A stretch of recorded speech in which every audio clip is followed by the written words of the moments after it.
എനിക്ക് മായോട് ഇന്നെന്നല്ല ഒരിക്കലും ഒരു ദേഷ്യവും ഉണ്ടായിട്ടില്ല, ഇനി ഉണ്ടാകത്തുമില്ല.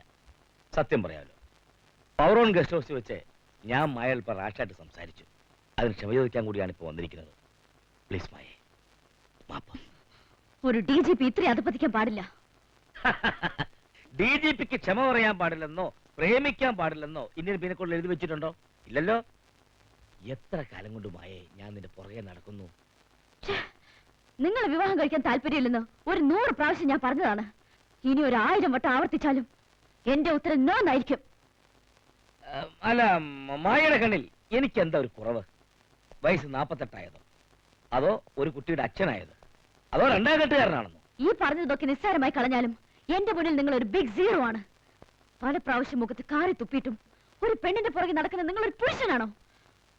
ഇനി നിങ്ങൾ എന്നെ ഡിസ്റ്റർബ് ചെയ്താ ഞാൻ ആരാണെന്ന് നിങ്ങൾക്ക് മനസ്സിലാവും.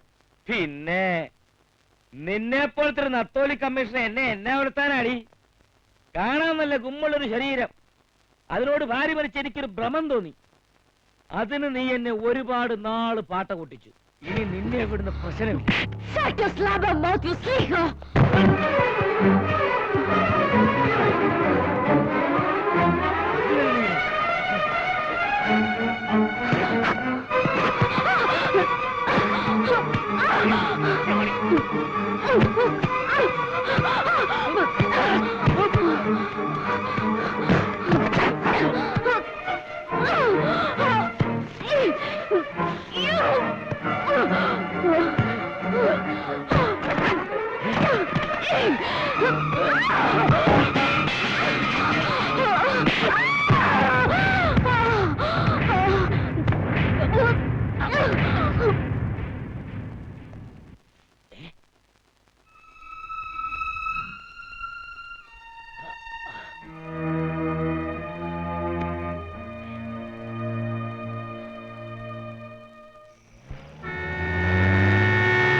പന്നീന്റെ മോനെ ഈ അലാക്കിലെ ഓടിപ്പ്.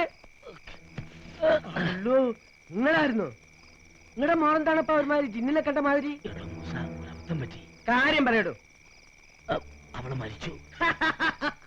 നിങ്ങൾ ആരെങ്കിലും പൊക്കിയ? വയസ്സെത്ര? 14 16? കമ്മീഷണർ മായാപ്പിള്ള മരിച്ചു. താൻ കൊന്നോടോ പിള്ളേ? കൊല്ലാൻ വേണ്ടി ആയിരുന്നില്ലടോ. അവള് ബലം പിടിച്ചപ്പോ ഒരു കയ്യമിത്തം പറ്റിയതാ. നിങ്ങളുടെ ഒടുക്കത്തെ ആർത്തി കണ്ടപ്പോഴേ നമ്മൾ കരുതിയതാ ഇതിങ്ങനെ വരൂന്ന്. ഞാൻ പറഞ്ഞില്ലേ, മനഃപൂർവ്വം അല്ലായിരുന്നു. ഏതായാലും നിങ്ങൾ ബേജാറാണ്ടിരിക്കേ. ഓട മയത്തിന്മേ ചെറിയ ഒരു ഡെക്കറേഷൻ. സംഗതി ആത്മഹത്യ. എന്തേ? എന്നെ കൊണ്ടൊന്നും വയ്യ. ഇങ്ങനെ ആരെങ്കിലും വിളിച്ചോന്ന്? ഒക്കെ നമ്മളേറ്റെന്ന്. കയ്യിൽ കുപ്പി ഉണ്ടെങ്കിൽ 2 എണ്ണം കൂടെ വീശിയിട്ട് വീട്ടിൽ പോയി കിടന്ന് സുഖമായിട്ട് ഉറങ്ങി. നാളെ പുലരുമ്പോ ഒരു ഫോൺ വരും. ആദ്യം ഒന്ന് ഞെട്ടണം. എന്നിട്ട് ഷർട്ടുമേലൊരു കറുത്ത തുണിയും കുത്തി ചുണ്ടും വിറപ്പിച്ച് ഓട വീട്ടിലോട്ട് അങ്ങ് പോയാ മതി. നിങ്ങൾ കേറിപ്പോയെന്ന്. നിങ്ങൾ കേറുന്നു. പിറ്റേന്ന് മായാപ്പിൾ ആത്മഹത്യ ചെയ്തു എന്ന് വാർത്തയറിഞ്ഞ് അവിടെ വീട്ടിൽ ചെന്നപ്പോ ഞാൻ കണ്ടത് കയ്യിൽ ഹാൻഡ്കപ്പ് അണിഞ്ഞ് വെയിൻ മുറിച്ച് മരിച്ചു കിടക്കുന്ന മായയാണ്. അപ്പോഴാണ് എനിക്കൊരു കാര്യം മനസ്സിലായത്. കൊലക്കുറ്റത്തിൽ നിന്നും എന്നെ രക്ഷിക്കാൻ മൂസ തെളിവെല്ലാം വായിച്ചിരുന്നു. ഞാൻ പറഞ്ഞ സത്യമാണ് സാർ. മായയെ കൊന്നത് ഞാൻ തന്നെയാണ്. DGP വിശ്വസിച്ചിരിക്കുന്നത് അയാളുമായി ഉണ്ടായ മൽപിടുത്തത്തിൽ കട്ടിലിൽ തലയടിച്ച് അവർ മരണപ്പെട്ടു എന്നാണ്. ആ കൊലപാതകം ആത്മഹത്യയാക്കി മാറ്റിയെന്നാണ് മൂസ പിള്ളയെ വിശ്വസിപ്പിച്ചിരിക്കുന്നത്.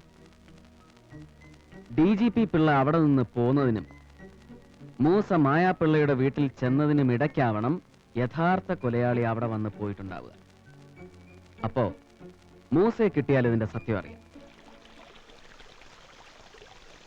ഇതിലും ഭേദം ജയിലായിരുന്നു. കുറച്ചു ദിവസമായിട്ട് നമ്മൾ ഇവിടെ കിടന്ന് ശ്വാസം മുട്ടുക. നിങ്ങൾ എന്താന്ന് വെച്ചാ പെട്ടെന്ന് തീരുമാനിക്കും.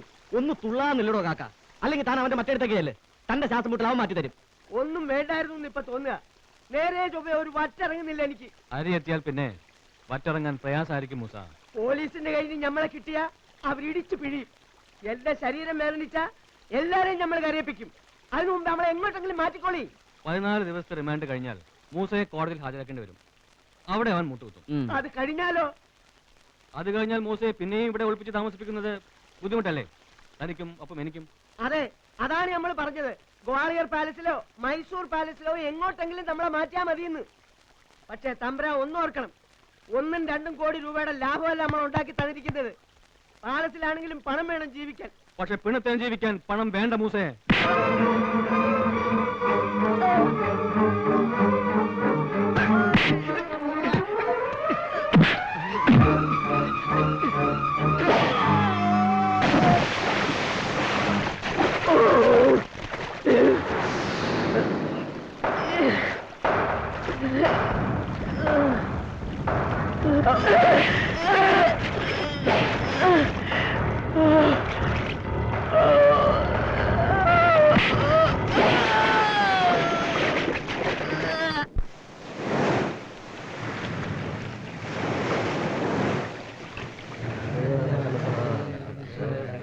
ആരൊക്കെ ചെയ്തിട്ടില്ല നമുക്ക്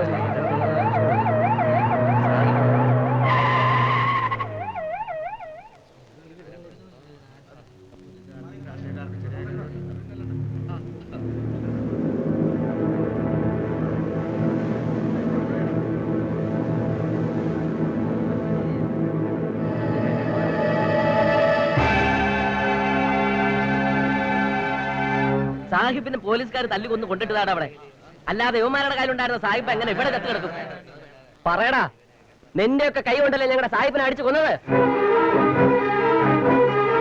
വെട്ടി എടുക്കടാ കൈ.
ക്രൈംബ്രാഞ്ച് മാസികയും ഈ പ്രോപ്പർട്ടി ലിസ്റ്റിൽ മിസ്സിംഗ് ആണ് സർ. മനഃപൂർവ്വമാണ് ആ മാസിക ആരെങ്കിലും നീക്കം ചെയ്തതെങ്കിൽ ചെറിയാൻ ഐസക്കിന്റെ ക്രൈംബ്രാഞ്ച് ശരിക്കും ആരുടെയെങ്കിലും കുറ്റപത്രമായിരിക്കും. മൂർത്തി സാർ എവിടെ? നാളെ വോട്ടിംഗ് ആണ്. വോട്ടേഷൻ ലിസ്റ്റും കൊണ്ട് അവസാന റൗണ്ട് പര്യടനത്തില. ദേശക്കരെ സാറ് മറന്നു.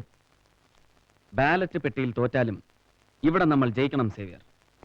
ആലോചിക്കാൻ സമയമില്ല. ക്രൈംബ്രാഞ്ചിനെ ഒന്ന് പൊക്കണം സർ. അടിക്കില്ലേ സാർ?